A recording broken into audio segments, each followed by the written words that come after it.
Paradojas del reconocimiento en la evaluación del desempeño, una investigación sobre el valor asignado al ser humano en la gestión del trabajo, una de las últimas novedades editoriales del Fondo Editorial FCSH en coedición con la Facultad de Ciencias Económicas. Sus autores, los profesores Sergio René Oquendo Puerta y Héctor L. Bermúdez Restrepo, ambos docentes de la Facultad de Ciencias Económicas. René, buenos días. Buenos días, Diana. Gracias.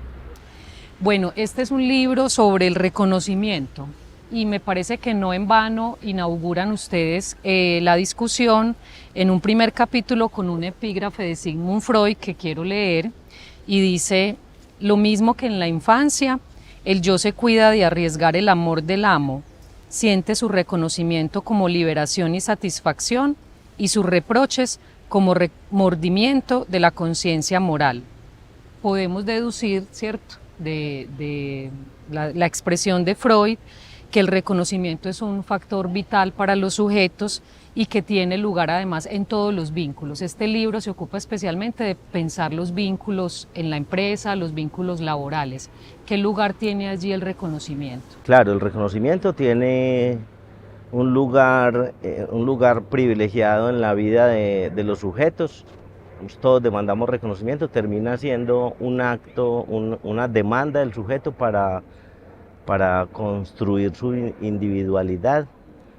Y en el campo de la empresa, que más que llamar el campo de la empresa deberíamos llamar en el campo del acto del trabajo organizado en empresas en esta contemporaneidad, nos exime de dicha posibilidad. En el campo del trabajo, en la vida en sociedad en que estamos viviendo, el trabajo es un acto social total y el reconocimiento tendría que tener lugar en ese campo.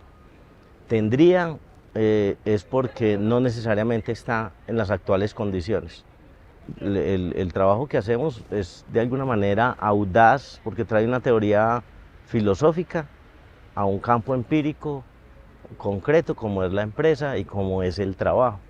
Entonces esa es la búsqueda, ese es el estudio, Diana. Este libro es el resultado de un estudio de caso que ustedes como autores y como investigadores hacen en una empresa grande de la ciudad de Medellín. Indican ustedes en este sentido que se privilegió un ejercicio de caracterización de las experiencias singulares de reconocimiento, examinando en el relato de los participantes entrevistados el sentido que le asignan a la evaluación del trabajo realizado. Cuéntanos cómo fue este proceso. Bueno, en el trabajo como grueso es una investigación de una empresa que tiene asiento en la ciudad de Medellín, pero con representación a nivel nacional.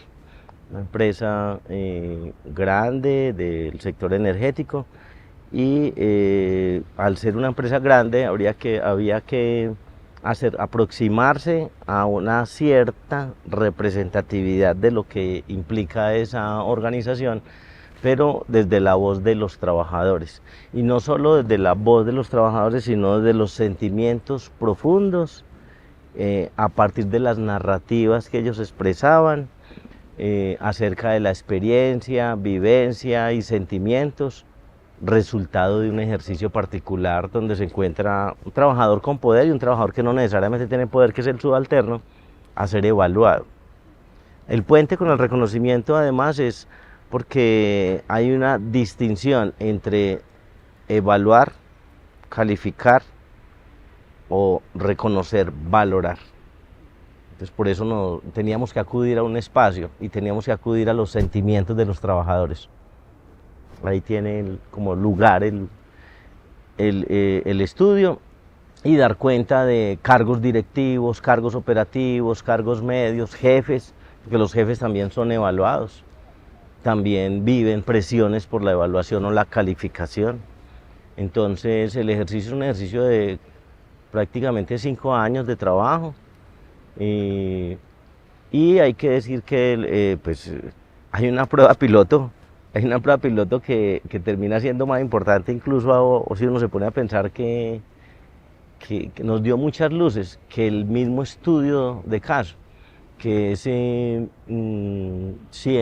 entre entrevistas y encuestas a personas que habían pasado por la evaluación de desempeño. Entonces eso nos dio muchas luces y ya cuando fuimos al caso en profundidad, pues teníamos muchos más elementos. Y también hay que decir que el libro se acompaña de una investigación teórica sobre las categorías tanto de evaluación de desempeño como de reconocimiento y de otros estudios complementarios que hemos hecho sobre indagando por el reconocimiento en ciertas prácticas en las empresas. Pero aquí nos centramos en la evaluación. Paradojas del reconocimiento en la evaluación está dividido en 6 capítulos, que a mi modo de ver están atravesados por unos ejes fundamentales como administración estratégica de recursos humanos, reconocimiento, evaluación del desempeño y organización del trabajo. Cuéntale a nuestros lectores cómo estos ejes se articulan y qué es lo que van a encontrar en el libro. En la administración estratégica de recursos humanos, eso suena muy feo porque el ser humano es un recurso, pero así se llama en la literatura anglófona, en el campo de estudios. Sin eufemismos es administración de recursos humanos. Con eufemismos, talento humano, colaborador, gestión del conocimiento, un poco de eufemismos que es el interés del management, de la gestión de recursos humanos, de tomar del trabajador lo que le interesa para elevar la productividad. Entonces se llama Administración Estratégica de Recursos Humanos porque es la categoría empírica, lo que hacen las empresas, la teoría que ilumina los métodos para administrar personal, ya digámoslo más decentemente, quizás gestión de personal. Y ahí hacemos pues un rastreo de literatura de lo que es, de dónde viene y puntualmente a qué lógica obedece la Administración Estratégica de Recursos Humanos. Ahí hay una división, se llama división, se llama la racionalidad. En la racionalidad, en ese capítulo, queremos abordar no inocentemente la Administración Estratégica de Recursos Humanos, sino a qué racionalidad obedece ese discurso. Y hablamos desde la filosofía de una racionalidad instrumental o una racionalidad sustancial o reproductiva de la vida. Si los actos humanos instrumentalizan o los mismos actos humanos ayudan a que la vida sea posible en ese campo particular que es el trabajo. Entonces no inocentemente nos adentramos a la Administración Estratégica de Recursos Humanos, sino con una mirada de cierta sospecha de qué racionalidad implica esas acciones de recursos humanos. El otro capítulo, bueno, para llegar a un proceso particular que hacen las empresas, como decía ahorita, donde se encuentran dos seres humanos, y si se encuentran dos seres humanos, desde sus subjetividades podría existir el reconocimiento, esa es la sospecha. Pero se encuentran a que uno evalúe al otro. Y no solo que uno evalúa al otro, sino que están mediados por una relación de poder. Entonces, la sospecha de si está mediado por relación de poder, ¿es posible o no el reconocimiento? Y entonces acudimos a teorizar, a hacer una aproximación teórica, metodológica a lo que ha implicado la evaluación de desempeño en el campo del trabajo organizado. Digo trabajo organizado, empresa. Bueno, y posteriormente nos vamos a la categoría teórica, filosófica, que es el reconocimiento. El reconocimiento es increíble cómo el término lo utilizamos cotidianamente en muchos momentos, porque en realidad encarnamos un ser humano que demanda reconocimiento. Pero la filosofía lo ha tratado conceptualmente, es una categoría muy importante, fundante del derecho natural, y que en las escuelas de administración y en el campo de la empresa no necesariamente ha sido abordada, tratada, llevada. Entonces nosotros lo que hacemos es apropiarnos de la categoría de reconocimiento, llevarla al campo particular de la organización del trabajo, o sea, la empresa, y hacer un análisis. Digamos que ese es como parte del aporte, con mucha humildad, porque no somos filósofos, de apropiarnos de unos manejos conceptuales y llevarlos a analizar un campo empírico. Y trabajamos el reconocimiento desde la Escuela de Frankfurt, desde las esferas del reconocimiento, entendiendo que hay un reconocimiento ideológico que es cosificante, un reconocimiento del amor que lo recibimos voy a decir algo bonito, en la tranquilidad del líquido amniótico de la familia, y un reconocimiento sociológico que nos otorgan los pares, pero también un reconocimiento de derecho, como el derecho moral que tenemos todos los seres humanos por el solo hecho de nacer en esta vida. Y esas son las categorías del reconocimiento que llevamos como indicadores, como factores a identificar en los discursos de los trabajadores entrevistados. Hay digamos, unas tesis centrales, ¿cierto? En el texto, que me parece que es también como lo original o lo que se aporta en esta publicación, y es que ustedes hablan de unas paradojas, ¿cierto?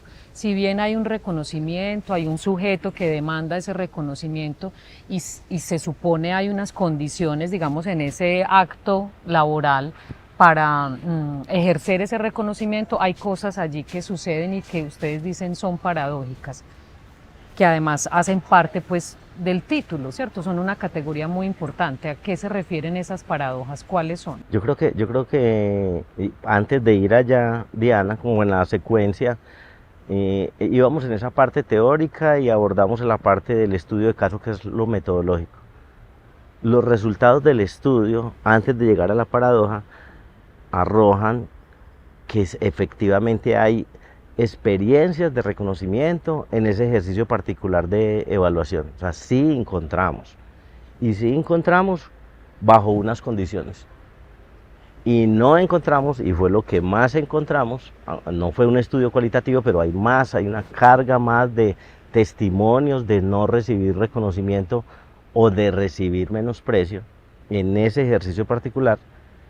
Y habría que decir que dije condiciones, es porque cuando se presenta, que es en pocos casos, está determinado por unas condiciones como la relación con el jefe, el manejo de ese poder, el lugar que ocupa el trabajador. Es que si el lugar que ocupa el trabajador está determinado por un número, y el trabajador no es un número, entonces no es posible el reconocimiento. Pero cuando el jefe, en el ejercicio de su poder, le da un lugar ontológico al otro sujeto, el otro sujeto aparece mágicamente, y en su discurso aparece sentirse reconocido. Bueno, entonces ahí es posible y no es posible el reconocimiento bajo unas condiciones. Ya después de analizar todo esto, encontramos en los discursos que emergen unas contradicciones. Contradicciones en lo que busca la evaluación, contradicciones que imposibilitan el reconocimiento. Entonces vamos a nombrarlas. La primera paradoja es de la productividad a la parsimonia. Productividad es lo que buscan todas las empresas. Productividad es por lo que va el sistema hegemónico, capitalista, que hemos privilegiado como sociedad. Productividad, producir, y ojalá a escalas interminables. Entonces la empresa, con la evaluación de desempeño, busca revisar si el trabajador está produciendo o no y cómo lo pongo a producir más. Ese es uno de los propósitos de la evaluación. Y lo que encuentra de la manera como lo está haciendo es que el trabajador, en vez de producir más, anda y acuerda andar a paso lento. Esa es la parsimonia. Eso está estudiado ya en los experimentos Hawthorne por Roethlisberger y Dixon en 1925. Ya está estudiado, lo contrastamos. Hay acuerdos de los trabajadores para andar despacio, para no verse como contradichos,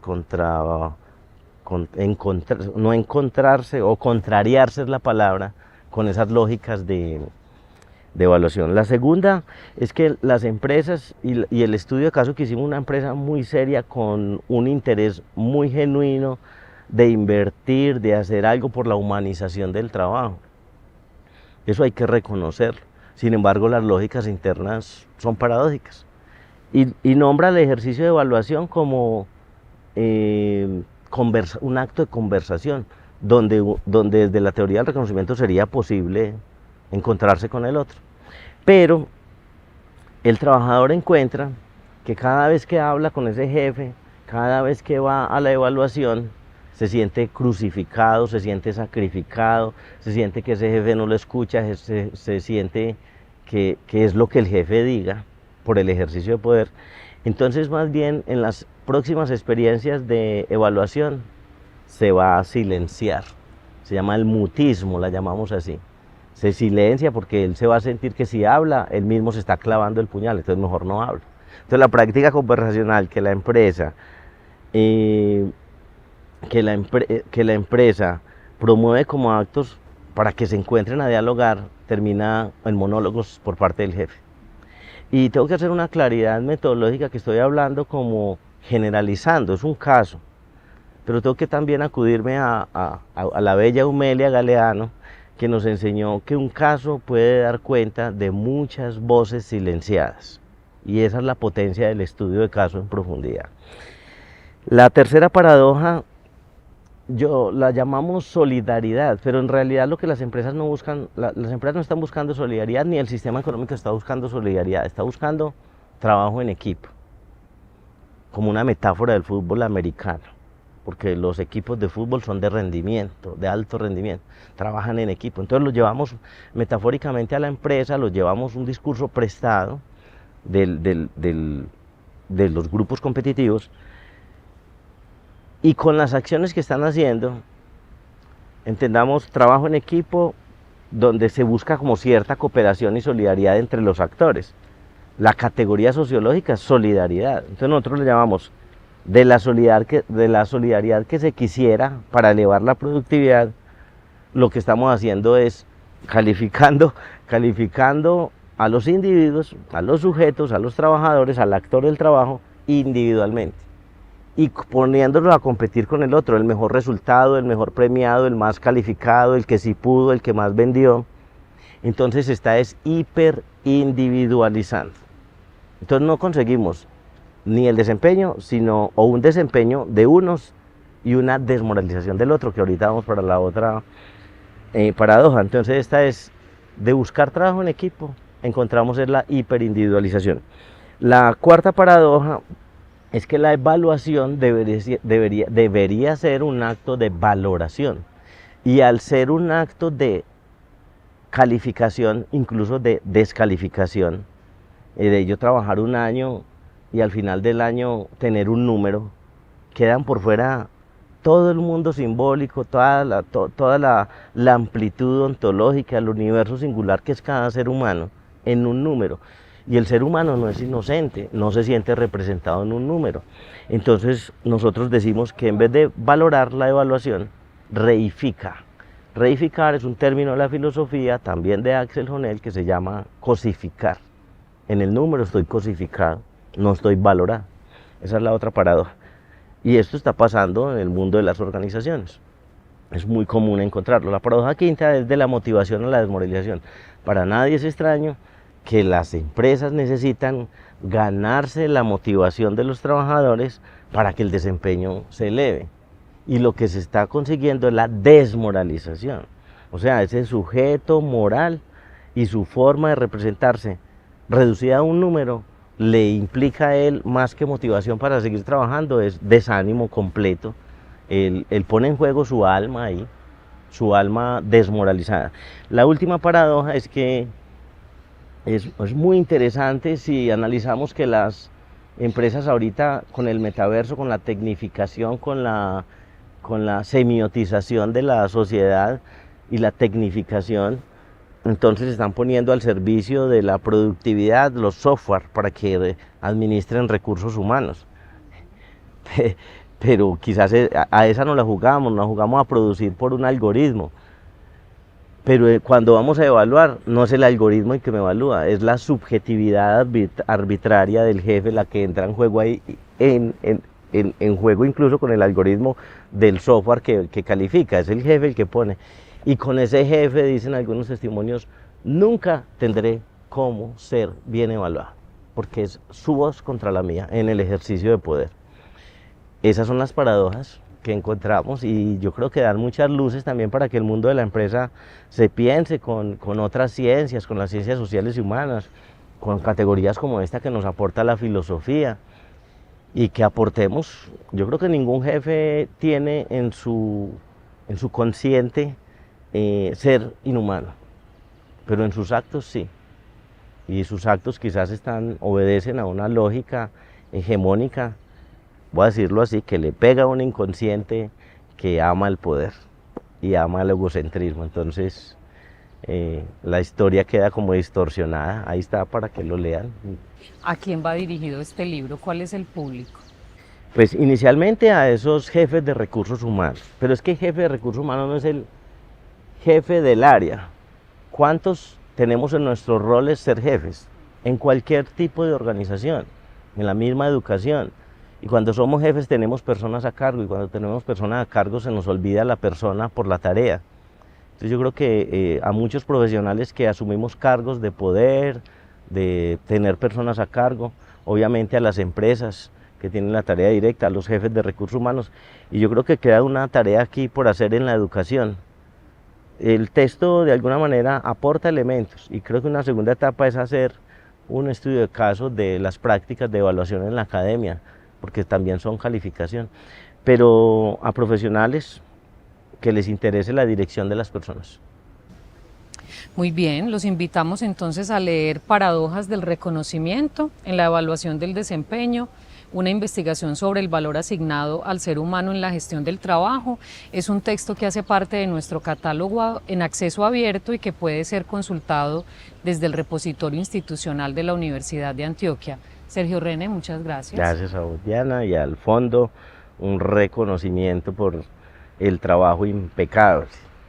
Gracias por ayudarnos a parlantear, a poner esto en la voz de la sociedad, que es la tarea como profesores de universidad pública y en las escuelas de administración.